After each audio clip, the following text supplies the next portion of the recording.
International Courier Service. ఇలా దాసరి నారాయణరావు గారి పెద్ద కోడలు నేను. మా కుటుంబంలో కొన్ని ప్రాబ్లమ్స్ ఉన్నాయి, కానీ నాకు నా భర్తకు విడాకులు అయితే అవ్వలేదు. లాస్ట్ టైం మామగారు హాస్పిటల్లో ఉన్నప్పుడు చాలామంది అనుమానం వ్యక్తం చేశారు. అంత ఆరోగ్యమైన మనిషి హఠాత్తుగా ఇలా అనారోగ్యం పాలయ్యారని అనుమానం వ్యక్తం చేశారు. లాస్ట్ టైం కూడా నేను వచ్చాను, లోపల నన్ను పోనీలేదు. దాని మీద కొంచెం అనుమానాలు ఉన్నాయి. ఇప్పుడు మే 4th రోజు మామగారి దగ్గరికి వెళ్ళాను. మామగారు మంచిగా మాట్లాడారు. మాస్టర్ దాసరి నారాయణరావుని సినీ ఫీల్డ్కి ఇండస్ట్రీకి ఇంట్రడ్యూస్ చేయాలని మనవడు అడిగాడు. తప్పకుండా చేస్తానమ్మా అన్నారు. ఇంకొక చిన్న ఆపరేషన్ ఉంది, 2 వారాల తర్వాత రండి కూర్చుని మాట్లాడి. మాకు కూడా ఆస్తిలో భాగం ఏమి ఇవ్వలేదండి.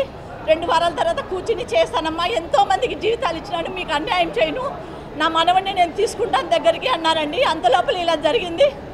మరణం మీద నాకు అనుమానాలు ఉన్నాయండి. Thank you.